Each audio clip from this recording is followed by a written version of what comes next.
الحمد لله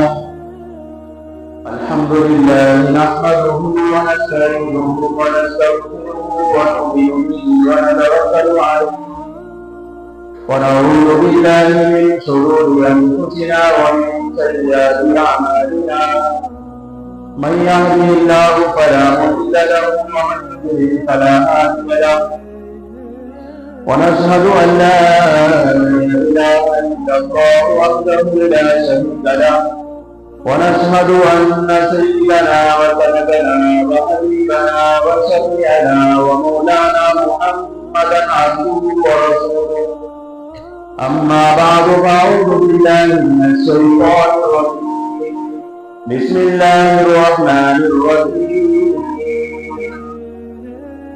يا أيها الذين آمنوا كتب عليكم الصيام كما كتب على الذين من قبلكم لعلكم تتقون فقد قال النبي صلى الله عليه وسلم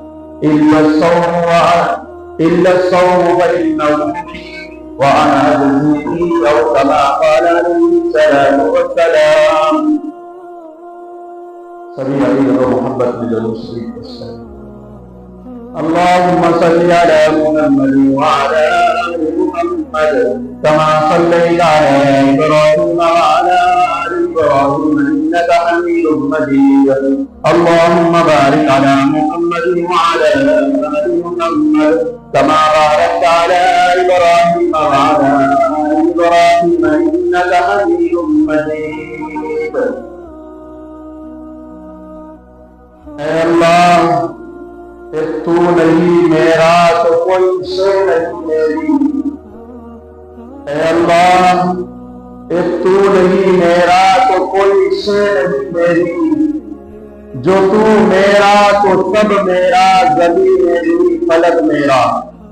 برادران اسلام، بزرگوں اور عزیز ساتھیوں، اللہ کا بڑا احسان ہوا، کرم ہوا کہ جس مہینے کے لیے ہم دعائیں مانگ رہے تھے، جس مہینے کے لیے اللہ کے پیغمبر حضرت محمد صلی اللہ علیہ وسلم نے رجب کا چاند دیکھنے کے بعد سے ہی جس مہینے کے لیے دعا مانگی تھی، اس مہینے کے لیے امت کو سکھائی تھی.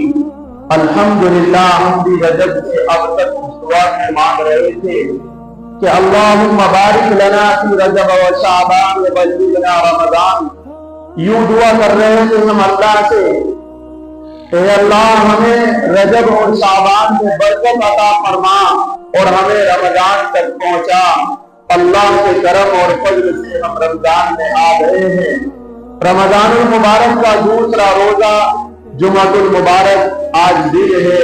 اللہ تبارک و تعالی ہمارے روزوں کو قبول فرمائے. پورے مہینے کے روزے رکھنا، عبادت کرنا ہمارے لیے آسان بنائے.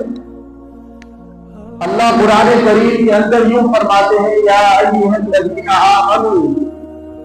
یہ جو آمنو کا جہاں ایمان والوں کا جو ذکر ہے، اللہ پیار میں، محبت میں، اپنے لاڈ میں اللہ اپنے بندوں کو خطاب فرماتے ہیں.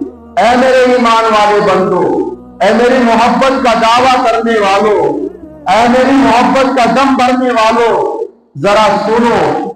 اس لفظ میں یہ سمجھیے کہ کتنا پیار ہے. اگر وقت کا بادشاہ کسی جھاڑو لگانے والے کو روک کر یہ کہے اے جھاڑو لگانے والے ذرا ایک میری بات سن کر جا، تو وہ جھاڑو لگانے والا اپنی عزت سمجھتا ہے کہ یہ وقت کا بادشاہ سواری پر جا رہا ہے اور سواری کو روک کر مجھے جھاڑو لگاتے ہوئے دیکھ کر میرے سے بات کرتا ہے. اپنی عزت سمجھتا، فخر محسوس کرتا ہے. یا یوں سمجھے کہ کوئی گدھے گاڑی والا آدمی ہے، گدھے گاڑی پر جا رہا ہے اور وقت کا بادشاہ اس کی گاڑی کو روک کر یوں کہتا ہے کہ میں ذرا تجھے کچھ کہنا چاہتا ہوں. تو وہ گدھے گاڑی والا وقت کے بادشاہ کی بات کو غور سے سنتا ہے اور پھر اس کو یاد بھی رکھتا ہے کہ مجھے کھلا جگہ بادشاہ نے روک کر مجھے ایک بات کہی تھی، ساری زندگی نہیں بھولتا. تو کیا ہماری نسبت اللہ سے جو احکم الحاکمین ہے، جو بادشاہوں کا بادشاہ ہے، جو امیروں کا امیر ہے، غنیوں کا غنی ہے، کیا ہماری تعلق اور ہمارا تعلق گدے گاڑی والے سے اس طرح نہیں ہے؟ اس لیے میرے بھائیوں بزرگوں، اللہ رب العزت ہمیں یہ کہنا چاہتے ہیں، یا ایھا الذین آمنو، اے ایمان والے بندو، میری محبت کا دعویٰ کرنے والوں، کتب علیکم الصیام، تمہارے اوپر روزوں کو فرض کر دیا گیا ہے نہیں؟ بات یاد رکھیے، اللہ کیا کہہ رہے ہیں؟ تمہارے اوپر روزوں کو فرض کر دیا گیا ہے۔ رمضان المبارک کے جو روزے ہیں یہ ہر مرد پر، ہر عورت پر، بالغ، عامل اور اسی طریقے سے جو گاؤں کا رہنے والا، شہر کا رہنے والا، کہیں کا رہنے والا ہو، اس کے اوپر ایمان والا شخص، اس کے اوپر روزے کو فرض کر دیا گیا۔ میرے بھائیوں، رمضان المبارک کا مہینہ کیا مہینہ ہے؟ اس مہینے میں ایک ایک نیکی کو 10 گنا سے 700 گنا کر دیا گیا ہے، 700 گنا۔ دنیا میں کوئی ایسی تجارت نہیں ملے گی اور کوئی ایسا سخی بھی نہیں ملے گا جو ایک 700 دے رہا، ایسا سخی آپ نے کبھی نہیں ملا ہوگا۔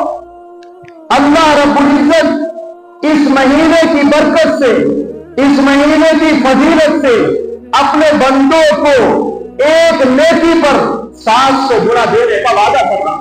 اللہ اکبر۔ نماز، روزہ، زکات، نماز، اسی طریقے سے زکات ہے، حج ہے، ماں باپ کی خدمت ہے، علماء کی عزت ہے، یہ جتنی بھی عبادتیں ہیں اللہ رب العزت ان کا ثواب اس مہینے میں 700 گنا کر دیتا ہے، کوئی طریقے کا ثواب۔ لیکن روزے کا نہیں، روزے کا ثواب اس مہینے میں 700 گنا نہیں ہے۔ پھر کتنا ہے؟ آپ سوال کر سکتے ہیں کہ روزے کا ثواب جب 700 گنا نہیں تو کتنا ہے؟ حدیث میں کہتی ہے اِلَّا الصَّوْمُ فَإِنَّهُ لِي، اللہ یوں کہتے ہیں، حدیث میں آیا کہ روزہ میرے لیے ہے، روزہ میرے لیے۔ اللہ اکبر۔ یعنی پھر یہ کہہ سکتے ہیں آپ کہ نماز بھی ہم اللہ کے لیے کرتے ہیں، ہم زکات بھی اللہ کے لیے دیتے ہیں، اسی طریقے سے حج کرتے ہیں وہ بھی اللہ کے لیے کرتے ہیں، عمرہ کرتے ہیں وہ بھی اللہ کے لیے کرتے ہیں، قرآن پڑھتے ہیں وہ بھی اللہ کے لیے پڑھتے ہیں، روزے میں ایسی کیا خاص بات ہے جو اللہ یوں کہہ رہے ہیں میرے لیے؟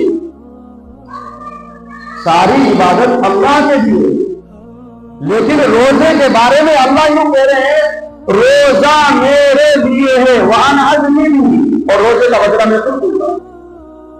اللہ اکبر۔ قربان جائیے، قرآن کریم بھی یہ کہہ رہا ہے، قرآن بھی دار کے اندر کہہ رہا ہے کہ تمہارے اوپر روزوں میں فرض کر دیا گیا، حدیث بھی کہہ رہی ہے کہ اللہ نے روزوں پہ مسلمانوں پر فرض کیا گیا ہے اور روزہ اللہ کے لیے۔ حضرت سوال پیدا ہو سکتا ہے کہ اللہ رب العزت نے روزے کو اپنے لیے کیا کہنا چاہتا ہے؟ کیا مقصد ہے اللہ رب العزت؟ سنو، غور سے سنو۔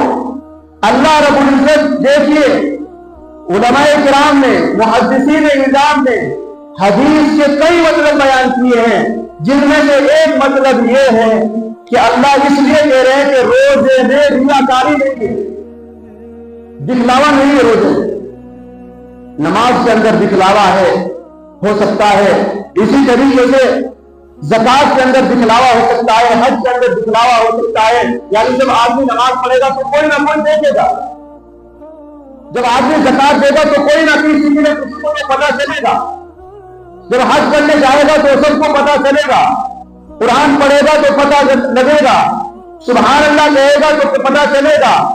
لیکن روزہ جو ہے یہ اس میں ریاکاری نہیں ہے، یہ اندر کی چیز ہے۔ اب کسی کو معلوم نہیں کہ آج ہم نے کتنے روزے دار، صرف اللہ کو معلوم ہے، فرشتوں کو بھی معلوم نہیں ہے کہ روزے دار کون ہے، اتنی اندر کی چیز ہے یہ روزہ، فرشتوں کو بھی معلوم نہیں ہے۔ فرشتے نماز پڑھتے ہیں تو فرشتے لکھ لیتے ہیں نماز پڑھی دی۔ اسی طریقے سے آپ زکات دے رہے فرشتے لکھ لیں گے، اگر کوئی بھی نہیں دیکھے گا تو فرشتے لکھ لیں گے زکات دیے گی، صدقہ دیا کی خیرات دی گی۔ حج کرے گا تو آپ فرشتوں کو معلوم ہو جائے گا، لیکن روزے سے فرشتوں کو بھی معلوم نہیں ہوتا، اللہ بتاتے ہیں تب لکھا جاتا۔ اس لیے اللہ کیا کہتے ہیں، الصوم لی، الصوم فإنہ لی، روزہ میرے لیے اللہ۔ اور دوسرے الفاظ میں یہ فرمایا الصوم لی، دوسرا ترجمہ اس کا یہ ہے کہ روزہ میرا ہے۔ روزہ کس کا ہے؟ میرا ہے۔ اللہ کہہ رہے ہیں دنیا میں اگر آپ کو کوئی خوشی ملی ہو اور کوئی یوں کہہ دے آپ کو آ کر کے یہ بے خوشی آپ کی نہیں میری ہے، تو آپ باغ باغ ہو جائے گا، یوں کہہ رہا ہے کہ خوشی آپ کی نہیں ہے میری خوشی ہے، یعنی آپ کی خوشی میری خوشی۔ اللہ بندوں کو یوں کہہ رہے ہیں کہ روزہ تم رکھ رہے ہو لیکن میرا ہے، رکھو تم ہے میرا۔ اللہ کتنی محبوب عبادت ہے اور کتنی اچھی عبادت ہے، اور روزے داروں کے لیے کیا خوشی کی بات ہے کہ جس کو مالک کیوں کہ میرا ہے۔ اور پھر آگے یوں فرمایا وَأَنَا أُجْزَىٰ بِهِ، روزے کا بدلہ میں ہوں، روزے کا بدلہ میں ہوں۔ پہلے کیا کہا تھا؟ روزہ میرے لیے، روزے کا بدلہ میں دوں گا، یعنی فرشتے کو ہٹا دیا جائے گا، پوچھے تو اس کا بدلے کے لیے پیچھے تو تم نے نماز کا روزہ بدلہ دے دیا، تم نے صدقے کا بدلہ دے دیا، حج کا بدلہ دے دیا، اب باری آئی روزے داروں کی، پیچھے ہٹ جاؤ، روزے کا بدلہ میں دوں گا۔ اور دوسرا ترجمہ میں نے کیا کیا ہے، روزہ میرا ہے اس کا بدلہ میں خود۔ اللہ، جس کو بادشاہ مل جائے اس کا تو سب کچھ ہے، اس کا سب کچھ ہے۔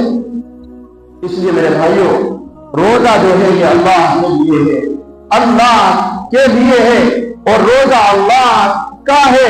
اور روزہ جو ہے چونکہ اللہ کھاتے نہیں پیتے نہیں، اللہ رب العزت تمام چیزوں سے پاک ہے، اللہ رب العزت یوں چاہتے ہیں کہ میرے بندے چند گھنٹوں کے لیے وہ میرے جیسے بن جائے۔ قرآن کیا کہتا ہے، وَإِذْ قَالَ رَبُّكَ لِلْمَلَائِكَةِ إِنِّي جَاعِلٌ فِي الْأَرْضِ خَلِيفَةً، اللہ نے فرشتوں کو بلا کر کہا کہ میں اپنا خلیفہ، اپنا نائب دنیا میں اتار رہا ہوں۔ وَإِذْ قَالَ رَبُّكَ لِلْمَلَائِكَةِ إِنِّي جَاعِلٌ فِي الْأَرْضِ خَلِيفَةً قَالُوا أَتَجْعَلُ فِيهَا مَن يُفْسِدُ فِيهَا، فرشتے کہنے لگے کیوں آپ اپنے خلیفے کو بھیج رہے ہیں، دنیا میں جا کر خون خرابہ کریں گے، چوری کریں گے، شراب پیئیں گے، جوا کریں گے، دنیا میں جا کر فساد کریں گے، لڑائی جھگڑے کریں گے، کیوں آپ ان کو بھیج رہے ہیں؟ اگر آپ کا مقصد یہ ہے کہ آپ کی عبادت ہو، آپ کا تسبیح ہو، آپ کے پاکی بیان کرے تو ہم کافی ہیں۔ فرشتوں نے، اللہ نے کہا کہ جو میں جانتا ہوں تم نہیں جانتے۔ اب اس وقت لوگ روزہ رکھ کر نماز پڑھنے آئے ہیں، اللہ آسمانوں پر فرشتوں کو بلا کر کہہ رہے ہیں دیکھو جس سے تم نے اعتراض کیا تھا میرے اوپر کیوں بنا رہے ہو، دیکھو ان بندے، مجھے دیکھا نہیں انہوں نے، صرف میرے حکم پر روزہ رکھ کر اور میری عبادت کے لیے کیسے بیٹھے ہوئے ہیں۔ اللہ رب العزت فخر فرماتے ہیں، یہ ہے روزہ، یہ ہے عبادت۔ اس لیے میرے بھائیوں روزے کو روزے کے طریقے پر رکھو، روزے کے طریقے پر رکھو۔ روزہ رکھنے والوں کے لیے حدیث شریف میں للصائم فرحتان، روزہ داروں کے لیے دو خوشیاں ہیں، ڈبل خوشی۔ ایک خوشی کون سی؟ روزہ افطار کے وقت جب روزہ دار روزہ افطار کرتا ہے اس کو ایک خوشی ہوتی ہے، میں نے روزہ رکھا، بھوک لگی ہوئی تھی، کھانا پیٹ میں جاتا ہے، خوش ہوتا ہے، دنیا کی خوشی۔ ایک خوشی اس کو کل قیامت کے دن ملے گی جب اللہ یوں کہیں گے کہ روزے کا بدلہ میں خود دوں گا تو بندہ خوش ہو جائے۔ تو کسی عبادت پر دو خوشیاں نہیں، لیکن روزے والی عبادت پر دو خوشیاں بندے کو ملتی ہیں، ڈبل خوشی۔ اس لیے کتنی محبوب عبادت، کتنی اہم عبادت ہے، لیکن روزہ رکھنے والوں میں